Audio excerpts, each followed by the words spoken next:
Idi Amin, most amazing man there's ever been. He the general, the president, the king of the sea. Idi Amin. Look at the history and packed with men. What rising to the top and getting chopped again. No one fathoming the secret of the whole damn thing. Good evening and welcome to episode 3 of Despot's Bookshelf. I tend to think there are two kinds of dictator. There is the truly Machiavellian, awful leader of a state who does really unconscionable things to take power and then to hold power. People we've discussed in the first 2 episodes, like the Saddams and the Kim families of this world. But then I think there's another kind of dictator. The almost cartoonishly villain people who are sent to power in a slightly dubious way and then sort of appear to have a breakdown once they have the reins of power and become increasingly irrational and erratic in their decision-making. Today, for the first time on Despot's Bookshelf, we will address one of those. We will address a British Army officer who ascended to power in unusual circumstances in his state, ended up being the King of Scotland and awarding himself a CBE. And that a CBE for this man was not Commander of the British Empire. It was, oddly, Conqueror of the British Empire. I'm Arnie Craven, and today with me to discuss His Excellency, President for Life, Field Marshal, Dr. Idi Amin, VC, DSO, MC and CBE are Chris Whitwood. Hello. Jack Bannon. Hello. And Jack Carrington. Hello there. Now, to begin, Chris, there's perhaps less of an understanding of Amin compared to the Kim family and to Saddam. So for our listeners, can you just outline a bit about who Idi Amin was? Yeah, so Idi Amin was a military officer in Uganda who, in 1972, led a military coup against the fantastically named president, Dr. Apollo Milton Obote, and became president himself until 1979. Outwardly, Amin was a rather flamboyant, boisterous, larger-than-life character with a Boris buffoonery kind of personality. But his regime ultimately saw ethnic cleansing, the torture of political prisoners, and led to the deaths of 300,000 people, which is 1 in 60 of the Ugandan population of the time, and led to Amin having the name the Butcher of Uganda. Excellent. Thanks, Chris. Today, in terms of Amin, we are focusing... He didn't produce massive amounts of literature, so we're focusing on his 1975 speech to the UN General Assembly, which is considered, I think, by a lot of people as his seminal work, his seminal attempt to outline something of an ideology and to move away from the insanity that really came before and after.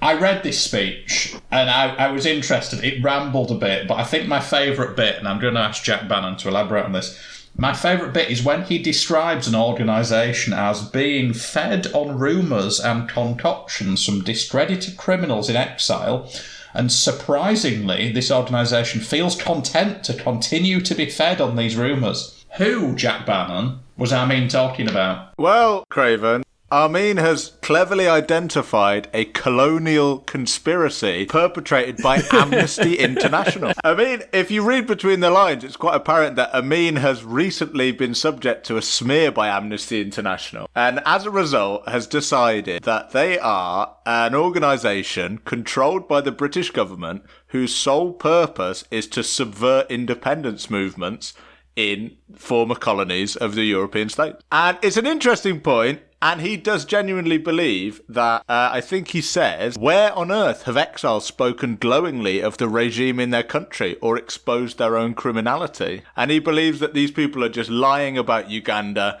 that Uganda is a breadbasket land of milk and honey, and that no exile, true exile of Uganda, could possibly be speaking accurately about it.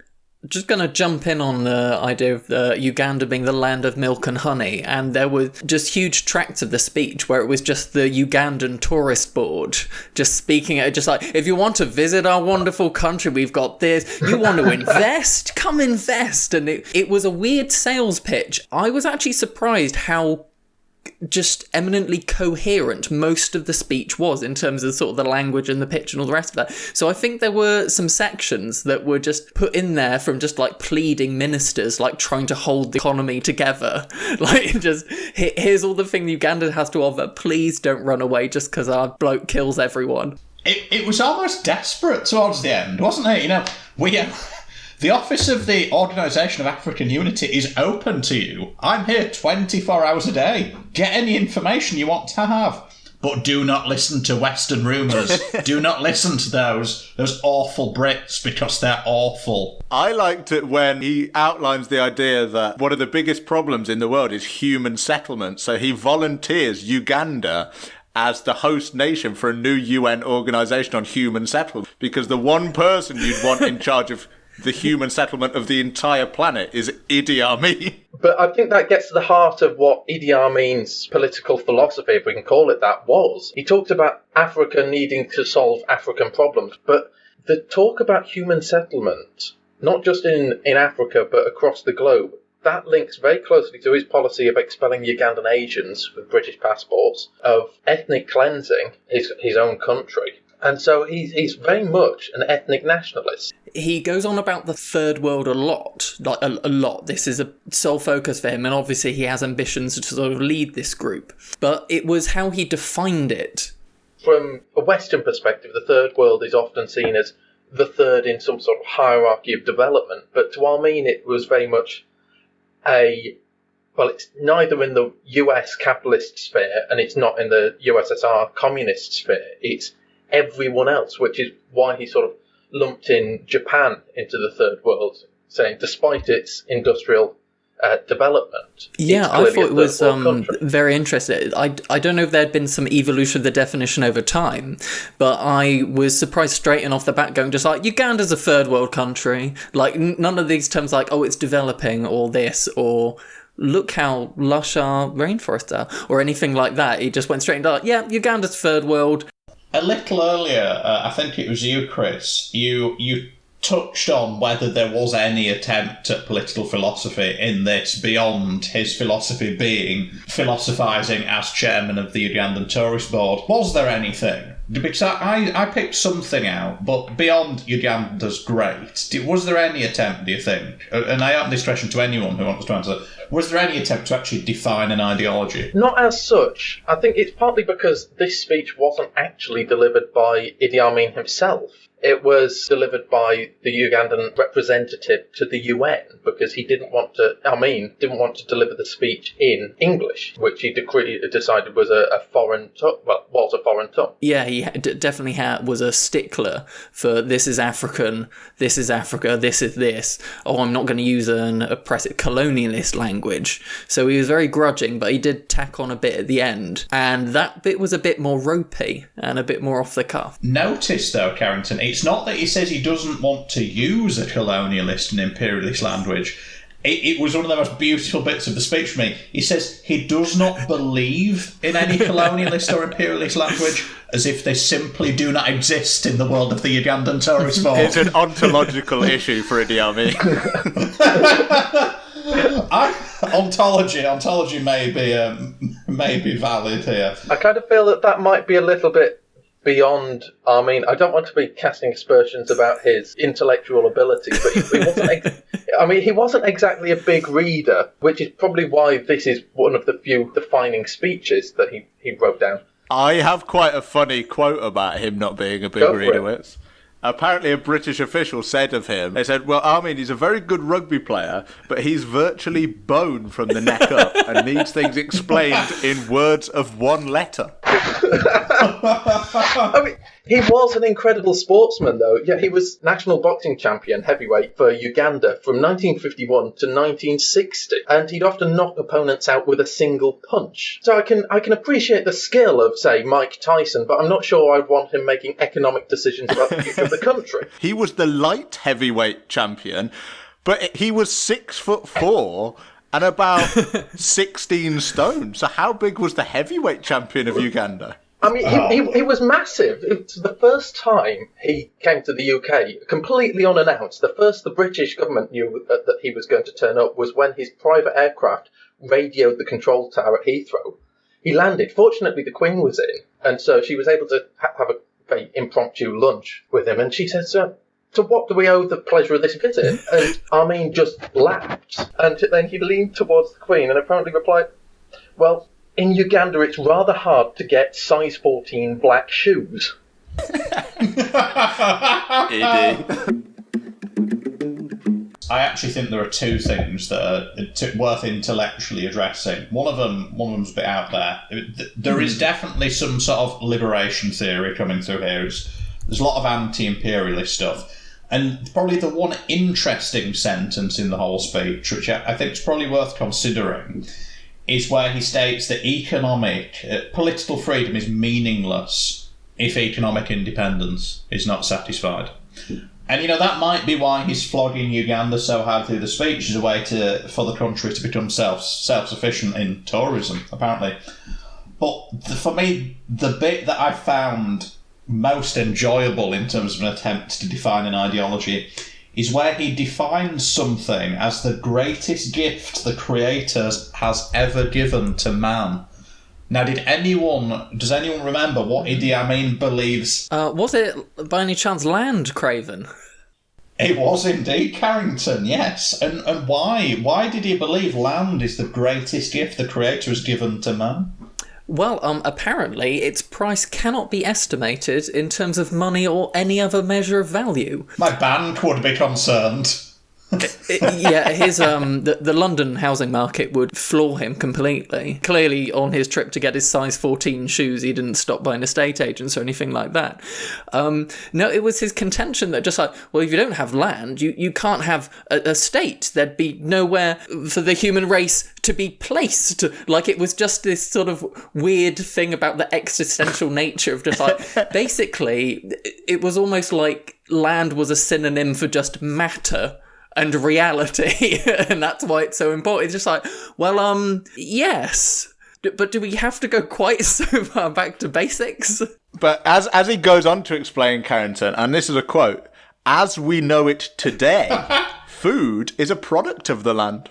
I wonder what it will be a product of tomorrow. What was this hitherto time where no culture believed that food came from the land? Did he believe that there was an entirely fish-based culture based in Uganda in some previous century? Fish and seaweed, big in Uganda. No estate agents, lot of tourism officers, fish and seaweed. That is, I think, his political philosophy. This episode of Despot's Bookshelf is sponsored by the Ugandan Tourist Board. Visit Uganda today and enjoy as much gin-cum-vodka and Nile perch as you can consume.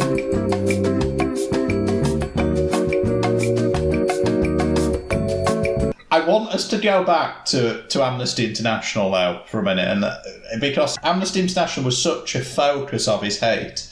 What was the other big thing, though, and we didn't touch on it earlier? What did he hate even more than Amnesty International? It was the United Kingdom. He described the rise of the IRA and the increase in unemployment during the 1970s that Britain faced as showing the decadence of a nation which once prided itself before the entire world. He loved just sort of getting won over on the previous colonial powers. I enjoyed as well his obvious sideline as a Daily Mail headline writer. In his statement, "It's impossible to feel secure in the United Kingdom today." Clearly. Yeah, because of the sporadic bomb blasts which wreck churches, which I can't imagine happened all that frequent. I mean, it was Northern Ireland in 1972, or 1973. He might have had a point there. I believe 1975, Whitwood, actually. The reason I was quite a stickler for the date was it was just a remark right from the end when Idi had sort of wrested control of the mic. Idi, are you on first name terms now? Oh, we go way back. You and Dada. Yeah. During the whole exile in Saudi Arabia bit. Yeah, we just. Are you one of his out. 47 children, Carrington? I could easily be. It was the bit where he goes on about rumours. He absolutely hates rumours and how they're all spread by the Western imperialists and all the rest of that. You should not listen to any rumours. If you want to know exactly what is going on in any African country, go to see for yourself. Some people might be talking, bringing some misunderstandings, even rumours, that, for instance, the relations between Somalia and Ethiopia are very bad. They are not very bad at all. They are very good. Excellent. People are enjoying themselves. I wanted to tell you this. 18 months later was the Ugandan war between Somalia and Ethiopia. Maybe we should have put some stock in these rumours. He was quite a character, wasn't he, Wits? I've got written down... Understatement. I've got written down in my notes here, partying and participation in band.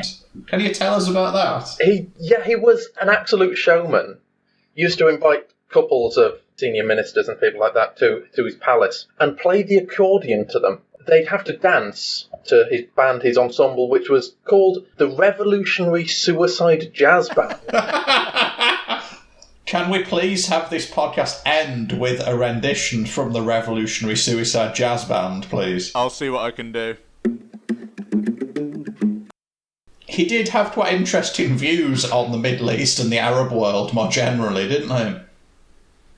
Well, he hated the Israelis. The Ugandan army was previously trained by the Israelis, and about partway through Amin's regime, the Israelis pulled out, sickened by some of the acts he was committing on his own people, and he felt an enormous sense of betrayal. When Palestinian terrorists attacked the 1972 Munich Olympics and held the Israeli athletics team hostage, after the disastrous attempt at rescuing them, Amin wrote a letter to the Secretary General of the United Nations and copied in Golda Meir and Yasser Arafat and said that because Hitler and all the German people knew that the Israelis are not people who are working in the interests of the world, that is why they burned Israelis alive with gas in the soil of Germany. You just imagine if you're Golda Meir, the Prime Minister of Israel, and you get posted a copy of that letter, and you open it and you're like, it is on again. It is on the phone, Golda. Oh, bloody hell. Shred it, or give it to the Deputy PM and let him deal with it. He also goes into some conspiracy theory level stuff about the Zionists as well. He says that they've turned the CIA into a murder squad to eliminate any form of just resistance anywhere in the world. And I think I heard that on InfoWars last week, actually. It was a bit like reading an Alex Jones speech to the UN in some ways. And I could absolutely imagine Alex Jones declaring himself King of Scotland. So it works. Amin was a big guy. Jones was a big guy. Jones speaks about those vitamin supplements making him virile. It's a weird speech because you look at it and there's some good stuff in it, and you think, okay, yeah, he's saying apartheid's bad, saying that world peace is good. Well, yeah, he's on the money so far. Stop clock, though, Wits. Yeah. These are base statements. It's not good to build a state on racial oppression, and a planet which is covered solely in water wouldn't be good for human development. if that's the bar that he's reaching, I'm not sure if we can say good. I did find it quite interesting, though, that he was talking about you can't build a state based on racial oppression. At the same time, he was ethnically cleansing his own country. And he talks about Uganda as being this economic, very prosperous place, and yet he trashed the economy. It's hardly surprising, thinking about how badly he managed the economy, when you look at his background. Idi Amin was commander in the British African Rifles, King's African Rifles, and prior to independence, the British officers were told to train their NCOs up to be the leaders of the new Ugandan army. And the first thing that they had to do was be taught how to open a bank account. And to do that, they needed to write their own name, which Idi Amin couldn't do. He was completely illiterate. And so he spent ages and ages trying to write out his own name before the banker eventually accepted one of the scrawls that he'd written out. But once he had learned how to write his own name and write a cheque, he then went on a shopping spree, and that afternoon bought several suits, a huge amount of alcohol, and a car, even though he didn't have a licence. And so within an afternoon, he'd gone from opening a bank account to being horrendously overdrawn. And you can kind of see where why the Ugandan economy fell off a cliff. So it's almost like if that British officer hadn't taught Idi Amin to write his own name, Uganda would be a prosperous democratic nation. And there we have the full-throated endorsement of illiteracy by primary school teacher Christopher Whitwood. Let's think about the speech then. Let's go back to the speech. One of the segments I enjoy the most on this podcast is when I ask you all to pick out your favourite quote from the speech. So I'll begin with Bowman. Any quote from this speech, out of any quote, what did you enjoy the most? There were several that I could have chosen, but this one really jumped out. When recently I had the honour of being received by His Holiness the Pope. God only knows what that meeting was like. Excellent. Chris Whitwood? I have to say, I wish to emphasise that I'm not a racist. That's the Amin quote, not me. And what's your quote, Wiz? Chris, not a racist, Whitwood speaks. Jack Carrington? Even I myself have Italian advisors in the president's office. I think mine probably is the famous local dishes of Uganda, including the Nile perch and the local brand of gin-cum-vodka. Now, I think we must have, for a future recording of this podcast, some Ugandan gin-cum-vodka. If any listener can provide us with that, please email us on despotsbookshelf@gmail.com and I'll be thrilled to hear from you. So, in summary, we have Idi Amin speaking to the UN in 1975. As repeat listeners of this podcast will know, at the end of every episode, we give a speech, a rating in terms of how much of a basket case the ideas contained within were. 1 being distressingly sane, 5 being the opposite of distressingly sane. I'll start with Jack Bannon. How many baskets? Now, while we know that Idi is an absolute 24-carat 5 basketer, from this speech alone, I'm only going to give him 2 baskets, because I think he actually makes some sort of apposite points about Africa's place in the world, how to deal with decolonisation, and while he does veer into conspiracy theory territory, I think he's being quite coy and trying to play the Soviet Union and the United States off against each other in some way. A very fair assessment there, Barnum. Jack Carrington? I would give this advert from the Ugandan Tourist Board probably 2 baskets, yeah, same. Chris Whitwood? I think I'm going to have to agree with Bannon in that it wasn't that insane. I don't know how much that is because it was a long address that was given and delivered by someone else, so how much was actually Amin and how much was literate and not completely lunatic advisors, I'm not sure, but I'd say it's probably only 1 basket. Now, I think I disagree with you all in terms of the number of baskets. I think you have been blinded by moments of sanity in this speech. Let me lay it out for you. In this speech, he talks about the quality of perch, the fish within the Nile. He advocates in the UN General Assembly for a gin-vodka hybrid produced only in Uganda. He discusses the merits of the world not being as seen in Kevin Costner's Waterworld, flooded. He speaks about how the particularly unpleasant Portuguese military dictatorship of the time was great. And he rants about the evils of Amnesty International. And so I think you've all misread this, and I'm giving this a 3.5 basket rating. Ooh. But let's end with an anecdote from Chris Whitwood about Amin as a person. I think you touched on at the start how there are 2 different types of dictator. Those who are Machiavellian and set out to crush all resistance and have a plan for an ideal state. And then those who just end up almost becoming victims of circumstance and, they are unable to cope. And Amin is very much the latter. Shortly before the coup, he arranged a meeting with his former platoon commander from the King's African Rifles and asked him to meet at 4 a.m. at the 11th tee of Kampala golf course. And over the course of the conversation, Amin said to his former platoon commander, well, when I was in your platoon, I was a good commander, wasn't I? And his senior officer said, yes, you were very good. And Amin said, yes, but now I'm a senior officer. I find it very, very hard. That's an interesting and genuinely thoughtful assessment to end on.